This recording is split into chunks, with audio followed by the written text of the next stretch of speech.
Okay, I'm being joined by Carly Klassen. Carly, thank you for joining me. Hi, Adam. Thanks for having me. And of course, I'm also being joined by Ken Yi Chu. Ken, thank you for coming on. Thanks, Adam. Good to see you guys. Uh, why don't we start with, we'll start with Carly and we'll start with this question, which I think is how I've started all of these so far, which is, what is there one thing that you wish you had known about doing city council work before you started the job? Looking back at the last 4 years, what is it that you wish someone had told you right off the bat before you had maybe even started campaigning, or when it was still an idea in your mind that maybe you wanted to be a city councilor? What do you wish you knew then that you know now? Yeah, I think that's a really good question. I think there's just a few things that you can't necessarily be prepared for. And one is definitely how people will treat you. And unfortunately, um, fortunately and unfortunately, folks want to keep city councilors accountable, which is great. And we want that. We want to be held accountable. But that sometimes comes with a lot of unkind behaviors and bullying and I think that it can be tough.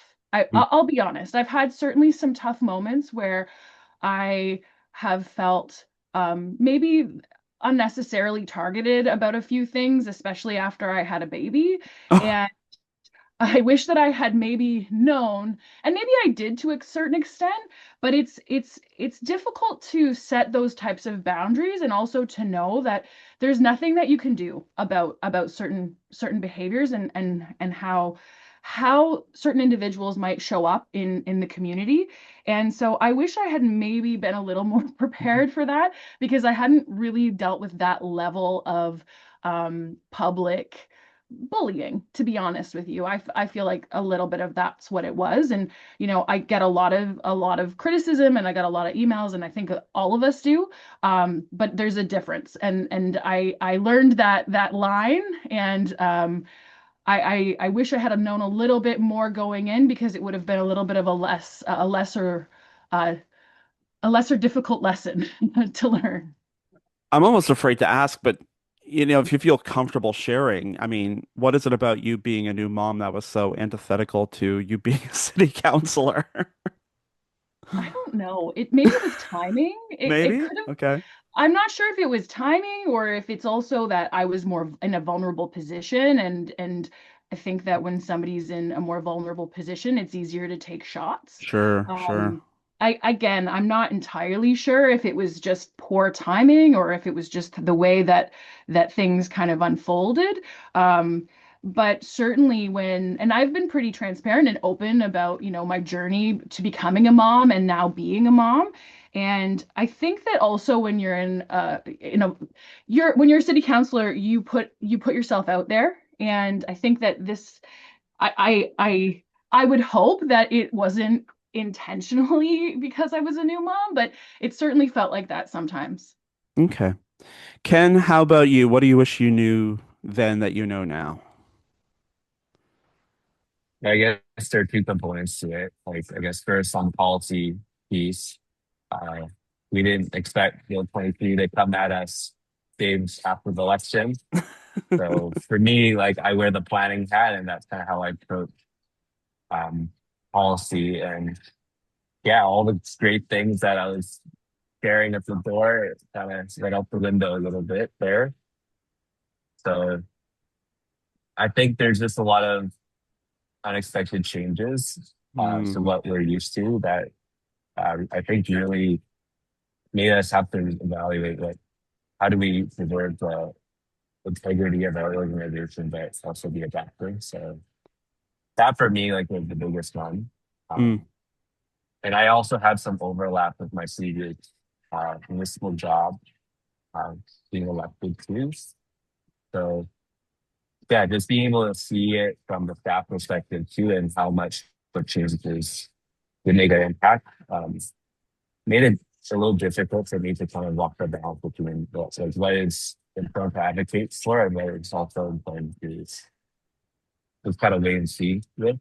Like for example, like with urban designs, my department basically couldn't comment through that lens anymore. You have to make comments through like architectural control.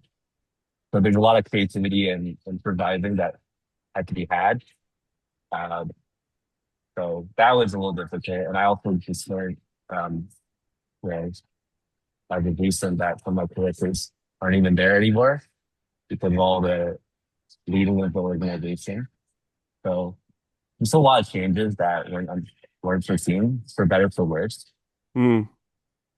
But I guess on the personal side of things, I kind of approached this eyes wide open. I would say the biggest challenge for me is being very collaborative in nature. Being a counselor, you're kind of your own free agent. I had to learn that pretty quickly that you have to be extra intentional. I have to meet up with colleagues and also meet with staff.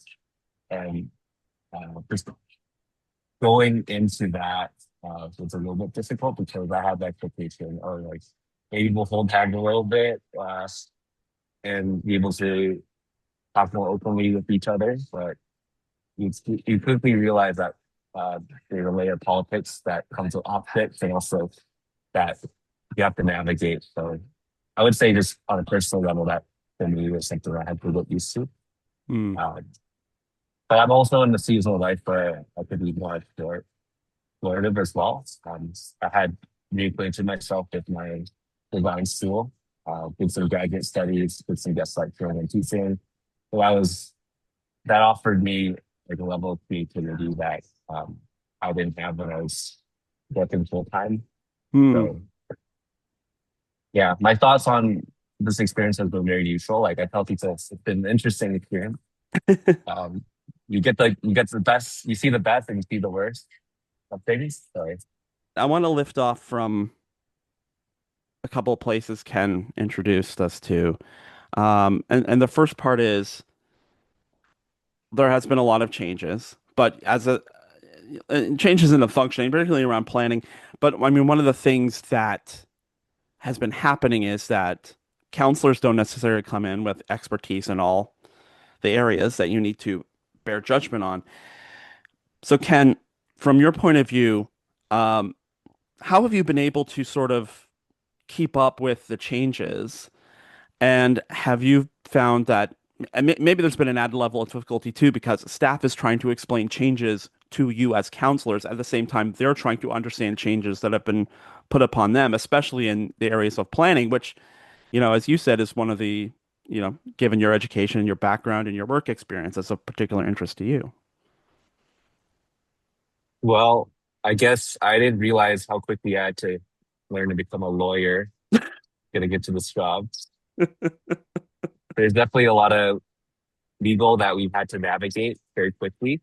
I would say, especially on a lot of more contentious issues with the public safety bylaw is a good example. That was a world in which like I was somewhat familiar with, but not to the level of which we were inundated with from this governance lens. So learning how to communicate authentically to people while also navigating some of the legal confines that we're subject to. That was a new challenge for me, I would Hmm. say. Hmm. Carly, how did you cope with the ever shifting ground and learning on the go? Yeah, I mean, I think going back to what you said, like, yeah, we don't come in with, expertise. Like we are not necessarily like some certainly in other communities, counselors go in, they might have worked for municipalities and they might have, come from a background where that would be something they could speak with more expert advice in. However, like that's not why we get elected. We do get elected to represent people, and then we need to work with our staff and ensure that, you know, they are also informing us to the best of their abilities. So, it becomes very quickly a get up to speed, but also get up to trust with a group of people that you haven't worked with before. And um, you're expected to, learn a lot in a really short period of time. Um, I think, I think Ken makes a good point about like the legal constraints that are put upon us when we're trying to make decisions. it's very difficult. And then there's a component of things that I think that is difficult to explain to the public, which is especially, you brought up Bill 23 with development charges. This certainly, like, I feel has, like, I had to learn, like, about how, you can watch the video online. We've watched all those videos now, and we have expert staff supporting us on, like, making financial decisions. Um, but essentially, I think some of the financial framework of how municipalities fund our operations has fundamentally shifted and continues to shift. So that instability financially, I think for our staff, especially because I feel like we have a really tight we have Tara Baker, who's, she's an accountant. She has an accountant background, and I feel like just historically, our finances at the city we are tight. We're really strong, and so every time there is a policy change that sort of disrupts that stability, I think that you're making hard decisions, and you've got the public who are like, you need to do this and this and this and this and this, and then we are in the back room with legal saying, like, okay, well, we can't do that for, whatever, or we can do that, or here's where we're constrained. And then you've got this additional, heavy, like, we have a fiduciary responsibility to the people of Guelph, and you're like, okay, we want to provide, we want to support, we want to build, but at the same time, the pool of money that we're able to build from gets smaller and smaller. And Mm, then, I spend a lot of time, for example, at FCM advocating for sustainable income sources for things like our infrastructure, because all across the province and the country, for that matter, receiving money for infrastructure is inconsistent. You don't know. mm, You're going to be awarded, you're going to be, granted. Like, our staff spend a lot of time in the background, securing funding. And so this is all these elements of how we run a city.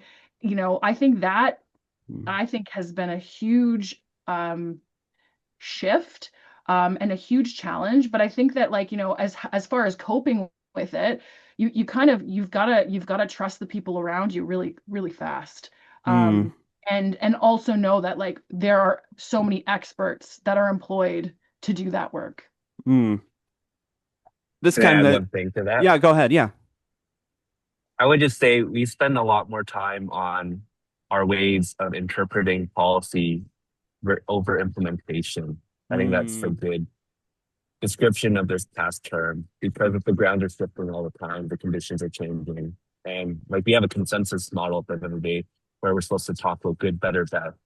But oftentimes it almost seems as if we're talking about worse and worse. And for someone like myself that has a more positive disposition of looking at things, it can often be quite difficult. But that's where we have to look back at first principles and what really is important. But yeah, we're on the time of prosperity anymore. Uh, mm, I think we've all acknowledged now, whether it's a technical recession or not, the coffers aren't flowing as it once did. for sure. So that's making things a lot difficult, right? No, for sure. But I mean, this gets to the other part of what you were talking about, Ken, which is um, people run for council or mayor or whatever it is, not because they want to, like, I just want to see what happens and I'll make decisions and, maybe there'll be a pandemic next year or maybe there'll be a trade war or whatever comes up. Well, I'll handle it. People go into politics with, like, these are the things I want to do.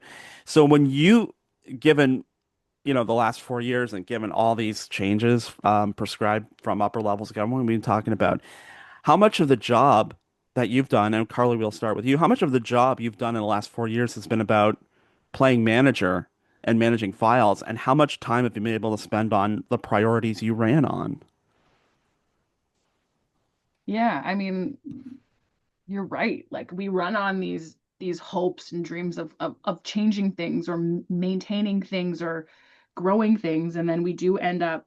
I think that part of it that people don't understand is managing files and following up. Like, I was actually telling somebody the other day, I was like, I have a running list of things that I like, particularly it comes up during budget time, because that's when I get those updates, where I'm like, what happened to this? Like, where is that file? Or you're kind of doing the day-to-day things, and I hope that this is still answering your question. But I think that people do not realize how much we spend on email and meetings and communicating and just like you're right, managing the existing files that come from staff to us because it's legislated, like we have to. So I would say like most of our time is likely spent on that baseline work, which is super important. You know, answering people's emails about the day-to-day stuff is also why they elect you, I would say. Sure. But like I don't want to maybe like 75-25, I don't know, like 80-20, some 80-20 sounds good. But we certainly are in that management a lot. I am anyways. And we sometimes get thousands of emails and we don't have any like I think another thing is that there's this idea of like how well supported council is, but like we have no personal assistants, we have no staff. That we have a staff member who helps. She's a constituency manager, so she helps with like some events and some expenses and some elements of what we're able to do, which is new in the last year. Hmm. But we don't have anybody who like, helps us answer the public's questions, which I find that is a big workload because I want to make sure that people are getting supported the way that they need to. But then that other, 25-20% of the time, like, yeah, you're trying to push the needle on some of these ideas that you came in on. Like I was reviewing some of the things that I I wanted to do as I was running. And, affordability was a huge thing that I think most of us ran on. And I think it's so important. And like, we have addressed that in this term of council. And I think it pretty in several meaningful ways, but it is something that is like, would I want to spend like more time in that file? Sure. Would I want to spend some time in other parts of like, like our strategy, for example, as the city? Yeah, but at the same time, I think that we have moved like some of those strategic files forward. Mm. Um, so I think that like it's just how you spend your time and how you prioritize your time as well. Okay. Um, yeah, I hope that answers the question. Yeah, I think so. Ken, how about you? What's the split you think? Yeah, I would say for me, like 70% of the work is casework and being responsive to residents and being accessible. Like that's how I view the role. So the position for every counselor is kind of what you make of it. But for Mm. me, I think in order to demonstrate some leadership and some goodwill that people have perceiving the organization, if people reach out to you, you want to be responsive and uh, be able to help facilitate any conversation or escalation if needed. So I spend a lot of my week doing that, and I'm in a season of life where I have a bit more flexible schedule with my professional responsibilities. So it allows me to do that. That it's very difficult for the average day-to-day person to be able to reconcile the responsibilities with counsel. And like if I were in Carly's shoes, having a newborn child, I can imagine it's quite difficult. So kudos to you, Carly, for the efforts that you've been able to put forward while also doing this job with integrity. And yeah, I would just say the casework for me is the biggest one. Uh, there's a natural curiosity that I have just with trying to figure out how things work. And I just lend that it's that attitude towards the casework. And yeah, we've been able to get a lot of things done for people. There's a lot of low hanging fruit out there, and there's just a lot of clarity in conversations that if you're able to be present, helps a lot of people. Mm. I think the etymology of counselor is literally to counsel, right? So that's kind of how I view the job. Obviously, there's a theater of counsel itself on Mm. more politically contentious files, and I try to speak up when it's needed. But you know, you don't want to make meetings go past midnight half the time. So I like to try and play the team sport and only speak when I need to speak. So I think yeah, everyone has their own preference and approach to the job, but the most important thing is just making sure that people feel and see that you're accessible, right? I'm old. I don't like meetings going past 8 o'clock, but Ken, you did open another door, which is I wanted to address one of the reasons teaming the two of you together is you've both been through life changes in this term. Um, Ken, you got married. Carly had a baby, as we mentioned. So, Ken, taking on that new personal commitment, how has that changed you? How has that changed your approach to the job? Yeah, so my wife and I, we finished grad school around the same time 2 years ago. And that was one of the initial reasons why we decided to run for council, because uh, being back in academia would afford me some flexibility, but also grounding so that teaching and academic work to some reality. Um, I'm a very kinesthetic type learner, so I like to be a doer, and council's afforded that opportunity for me. But yeah, since being married, I have responsibilities to my wife past uh, past evenings. So just learning to shut off has been very difficult because Mm, I'm always thinking, I'm always ruminating, I'm always observing, and you always want to help people as best as you can. But I think I've had to learn that you have to have your cup filled first before you're able to help others. And you want to have that overflowing of your cup in order to, serve people effectively. That's been the biggest change for me, and one that's maturing as a young person. mm, But it's been good change. mm. So Carly, I think we can all agree nobody's cup overflows quite like a new mother. So, how My cup is full. how has that changed you? Um, how has changed me? I think in the context, it's changed me in a lot of ways. So becoming a mom fundamentally changes you as a person. And I think that um it's changed it's changed how I look at a lot of different things. And but in terms of my, you know, lens to being a city councilor, which I think is the question here, is you you really become clear on how connected and needed community is. We need each other. And I remember being, just I wrote that down like well, when I first had the baby, because I remember being in the hospital and my son, he had to go straight into the NICU when he was born. And there were doctors, there were experts in, what was happening with him. I had my labor and delivery nurse who was supporting me. There were all of these people who showed up and who did the right thing and who helped ensure that my son was healthy and that he got what he needed to start his life off well. And when I think about that, and a lot of those people, like I don't remember their names. I know, like, my nurse and the doctor who, were there for the majority of it, but there were all of these people who did all of these like maybe invisible tasks to society. They Mm, show up every day at work and this is their job. They serve people in our community. And when I think about my role as a city councilor, there's all of these roles that our staff do every single day that are largely invisible and that people just don't think about until something goes wrong. right. And I think about this a lot because I sit as the chair of infrastructure development and environment, and I learned a lot from my predecessor Dominique O'Rourke, and I became acute, like I think as a groundwater community, I was in growing up in Guelph, like I was always acutely aware of water. Like I think that was always something, I think I did projects on it in high school. But I think about how our staff, like how lucky we are, like fresh water comes out of the taps, our wastewater gets carried out of our homes. And that's just like something that happens and it's invisible and it's happening all of the time. And there's all of these people working on policy constantly to protect our water.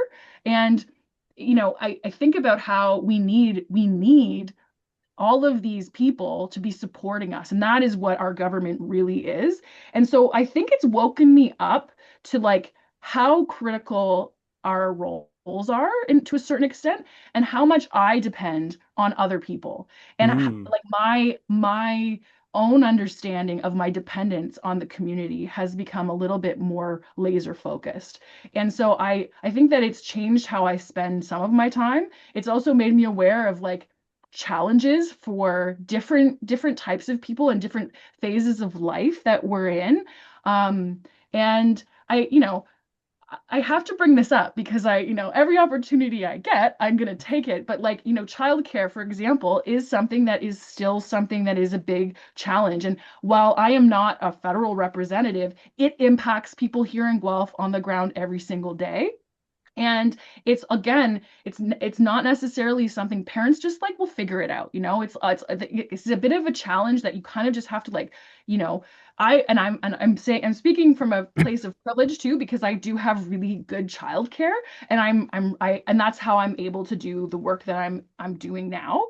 But there's still a huge waiting list. And so I think, going back to like, just becoming a new parent, how that's changed me, it certainly opened up my eyes to like some challenges that I was aware of before, and that certainly like I I I would advocate for, but there's a deeper understanding, I think, that shifts when you become a parent of like of the urgency Mm, of some of the issues. And not that we can constantly be acting in a space of urgency. We have to look when we're making policy decisions. We certainly have to be backed out because good change takes time sure, sometimes. sure. Um, but I think it's made me like, more focused to a certain degree, if that makes sense.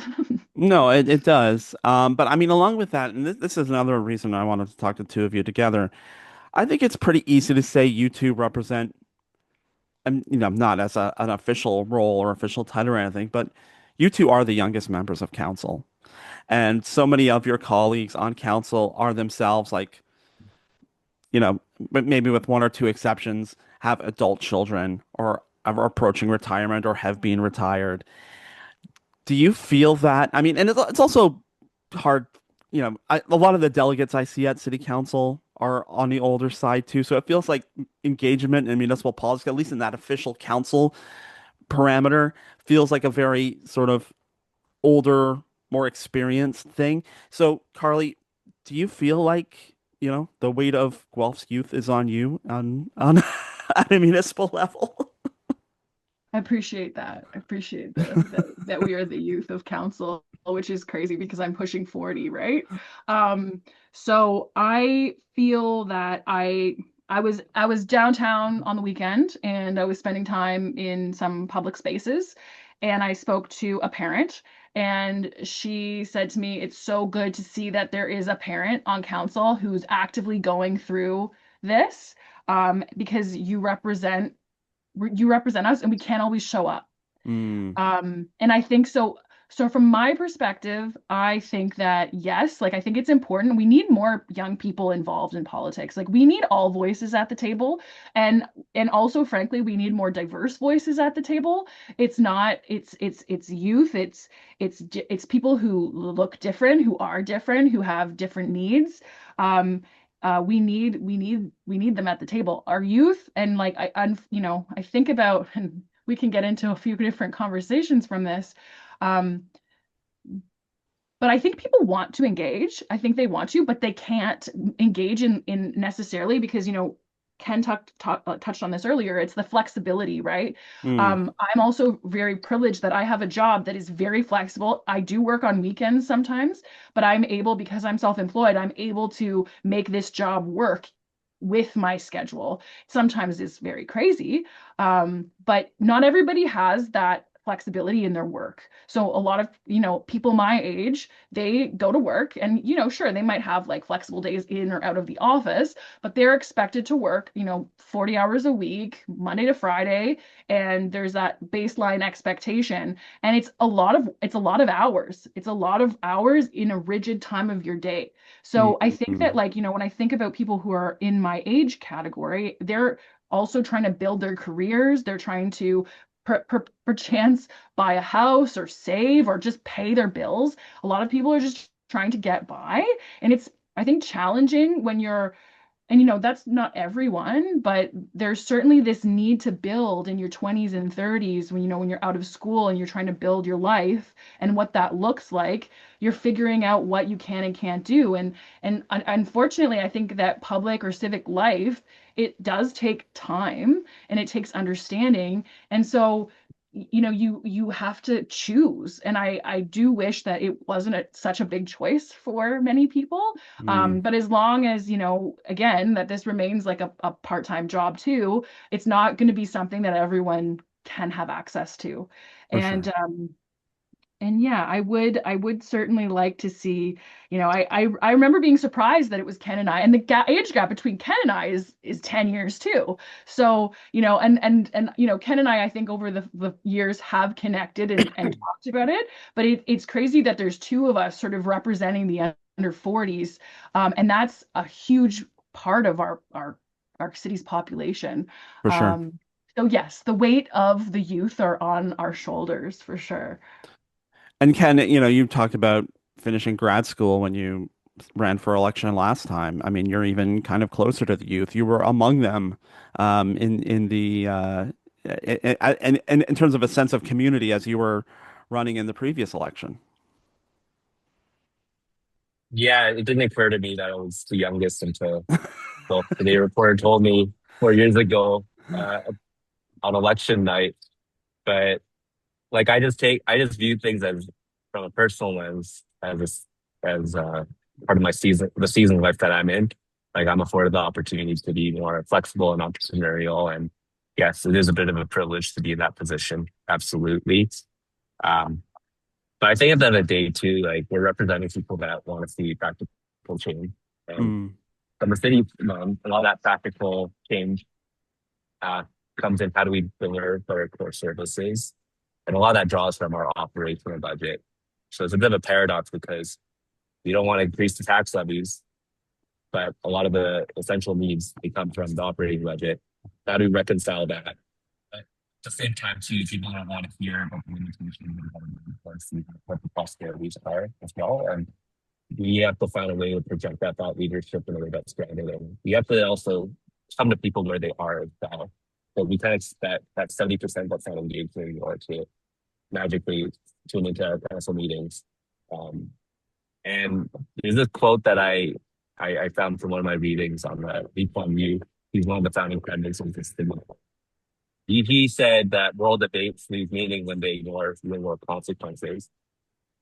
And I think my hope is, especially leading into this upcoming election cycle, that like we can leverage our races and our lived experience as first term counselors and as working professionals with friends in the bracket of getting married, having kids, to understand that they do have a stake in the city, and we you don't have to look towards the GTA for opportunities, but mm, there are opportunities here in Guelph, and we do have a very like enlightened city, and we're no longer a small town. We're 150,000 and growing, and we're a single tier city as well. mm. That means a lot of operational constraint, absolutely, when it comes to or infrastructure like wastewater.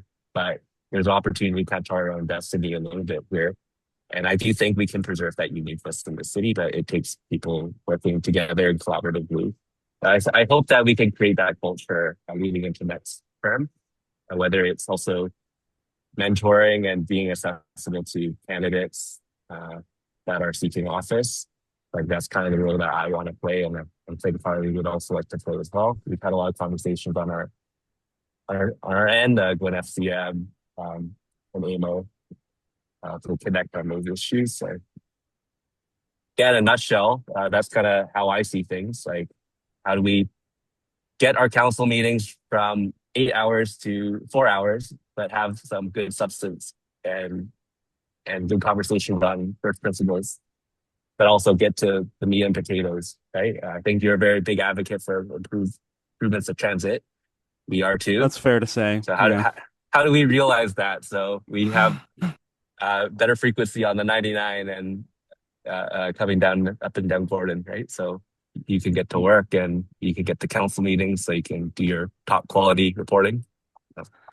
I feel like Ken's buttering me up for something, but I don't know what. I don't know what either. All right, It, let's. Sorry, go ahead. no, that's it. Yeah. Okay. All right. I want to look at the job this way, and which is, you do a lot in 4 years. What is one thing, and we'll start with you, Ken. What is one thing you are especially proud of? And it's not necessarily something you quarterbacked or initiated yourself, but in your time as a city councilor, what is one thing you're especially proud of? And what is one thing that you could have done better? For me, I'm just looking at my surroundings right now and just being able to fix up Lowe's Road, the big Right? one for me, and get the Orange Street improvements closer to towards construction. We don't see anything right now, but a lot of that leaky faucet advocacy, I'm very proud of. Having the rec center as well uh, be implemented decisively early in the term while we had that political goodwill was very important for me too, because it with capital projects, it's always a conversation of chicken or egg, which comes first, you Mhm. know, but we revert to first principles and we recognize that this is something the community's been looking for the last 20 years. 70%, I believe, is development charge funded. And Hmm. uh, with the changing provisions with DCs, it's important that we get that at the ground running so that we're not being costed with inflation anymore. But I think just having those items for me, like I'm very happy with. But beyond that as well, like but beyond the material changes and policy changes, I think being able to plant the seeds for good relationships has been very important for me. And a lot of that is behind the scenes, and it's not easily measurable. But the fact that hey, Carly, myself, and you can have a good conversation is kind of the testament and fruit of that, right? So I hope that we can continue that forward. Okay, what about one place you could do better? I think just navigating the optics Hmm. for me, uh, yeah, learning how to advocate. I think in a more upfront setting, because I have a very quiet and unassuming character, and I think sometimes people do expect more of my voice. So Hmm. how finding a way to channel that in a way that feels authentic to me and productive to the discourse is something that's a little bit in progress. So in other words, learning to be a politician. That's a good one. Carly, same question to you. I think there's a lot of things to be proud of. I was thinking about that earlier, but maybe one thing that I think that I spent a lot of time on, even before coming a city councilor, was building a new library. I've been a huge advocate for the new, like building a new central library downtown. And while it perhaps isn't, I wasn't part of the council that approved the project. I was part of the council that saw it through to almost completion. Hmm. And so I am proud of that because I do see public spaces as a really critical part of the work that we do on council. And I think that there are less and less places for people to be able to go and spend time in a way that isn't connected to capitalism and just be. And libraries and the definition of libraries has certainly expanded over the last 20 years with the advent of things like the internet and technology, but I think that they remain a really critical public space and they connect our cities in really meaningful ways. Along with community centers as well. I spent less time advocating for the South End Community Center, but just because it wasn't in the area that I lived in, but Sure. I see that as critical infrastructure as well.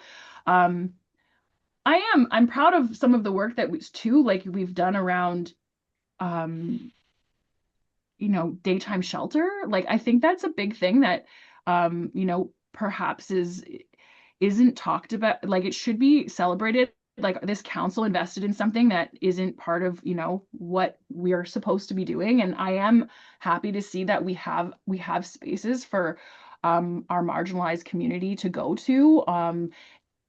should that be expanded? I think so. So but I am proud of that. Like it was it's difficult. This is, you know, I didn't really plan on that going into some contentious issues, but certainly housing and homelessness is something that we know when I ran for council 4 years ago, it was such a big deal and it continues to be. And we need to continue to work on that file in a meaningful way. And we need to continue to expand services and support people and connect services, and maximize like what we're doing with what we have. Because, as we've alluded to, there's not these giant checks being cut. And like, it's very difficult to like advocate for those dollars. And so I'm proud of some of the advocacy work that I've done on that, and some of the work, that continues to be done.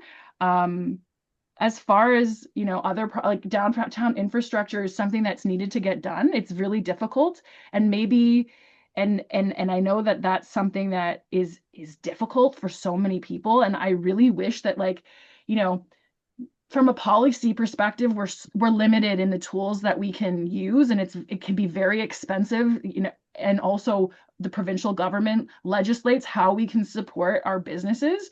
So I am, I know that this is likely, it's as my role as a city councilor and as a business person, like I feel some of those challenges so deeply.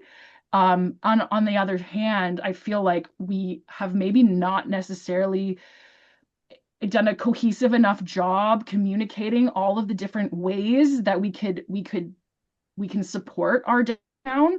And it's difficult because there's so many different competing priorities. And so that's just, again, a subsection of the population that I'm deeply connected to, and that I know a lot about. So maybe I know that there's so much work that has gone into like mitigating our downtown construction for the people who use our downtown and who work there.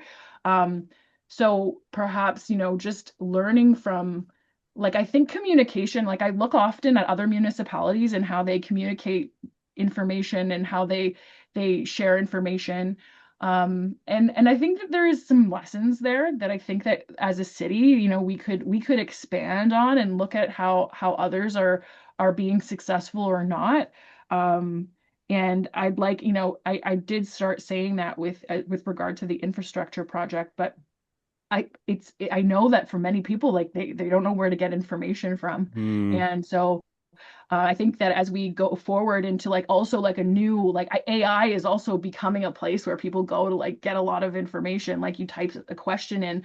But as we kind of enter that world, like how are we ensuring too that we are like with certain things, like we're also like the authority of like what's being done, and that that information is being communicated as well as possible. So I think that's something that of all of the things I wish we were able to kind of spend a little more time on some of like that high level communications. Hmm.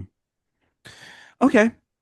Then maybe to wrap up, we've talked about how the job has changed, how your lives have changed. So this seems like a natural place to end it. How has being a city councilor changed you personally? How has it changed your thinking? How has it changed your the things you think about, and some of your preconceived notions? And Carly, we'll start with you. How has being a city councilor changed you personally? How has it changed me personally? I think that, I have a different understanding of how work gets done in government. And so I think just to really be simple in communicating, sometimes, I'll be out and about, or I'll talk to somebody and they'll make a complaint about, something. Oh, that's annoying. Like that road, like it's like got tons of speed bumps in it, and or not speed bumps, it's got tons of potholes, and it's the worst road to walk down. Or what we could really use in our like we're lacking this thing. Like we need, and I've realized that like we are those people. Like we are the people who can act on those like needs, those small things, and that leadership leadership is about also asking that next question and knowing who to ask the question to. And so I Hmm. think it's changed how I act. It's changed how I approach problems and how I think about what I say and do. So like, Ken talked about being a doer. I am also a doer. Like I want to see changes. And so I think that it's taught me how to like best influence change. Um and and also just be that person who does it. I think that's what we're looking like. I mean, and when I think about, my role as a leader in the community is how do I be that person who helps get that problem solved? And and I think that going forward, I'm always going to be thinking like regardless of if I'm a politician or not, is that when I'm faced with some sort of challenge with the public space, I'll know differently how to approach it. And I Interesting. think that I'll always value this, like the last 4 years and how it's connected me to the understanding of how to get things done differently. And it's been a real ride. It's been quite a ride trying to figure that out. And because there's different, like there's influence and then there's doing. Like we're also not like we're of course I'm a doer, but like we also depend on a huge staff to ensure that that work gets done too. And then policy to drive that overall like change. So it's been a ride, and I'm grateful for it. All right, Ken, how has the ride changed you? Well, I came into this with a little bit of municipal experience and also some lived experience with like our fam. I grew up going to City Hall with my dad, getting building permits. And at the end of the day, you have people that will kind of move mountains for you, remember your name, or help you interpret policy and make suggestions for you. And you also have people that can be a little bit vexatious, a little bit more difficult to work with. Um, so for me, like this experience has just reinforced uh, that it's all about people, it's all about relationships, and you can't coerce people to do the right thing. And your idea of the right thing too can be quite subjective as well. So it's just important to really dig deep and try and find common ground where you can and make that incremental progress where you can as well. And just know that you're not in it alone and that it takes community. That's why relationships are essential and just keeping it real with people while also being able to protect some professionalism uh, has been the attitude that's kept me out of trouble. So I hope that we can continue that to have that moving forward, especially as incumbents leading into the next election. Um, I'm also having to learn too not to over explain to people. Uh, Hmm. I think when you run for council, you're not subject to past decisions and like the cultural context of the organization, but we have a duty and a responsibility to also explain to people why things are the way they are, but also project um, an air of hope. And for me, I've just learned that it's still important to challenge assumptions and Hmm. not just be comfortable with things the way they are. Because having worked and dealt with different municipalities, every organization has its own culture, its own context for why things are the way they are. And if we are to be change makers, we have to learn to question it and have a healthy skepticism without being too nihilistic and gated in the process. You'll have to What I've tell. learned is it's important to keep a smile going, uh, right? So I was gonna say you'll have to teach me that trick at some point. But for now, I'll say thank you to Carly and Ken for your time and for your 4 years of service. It's all been appreciated. Thank you so much. Thanks, thanks Adam. for having us.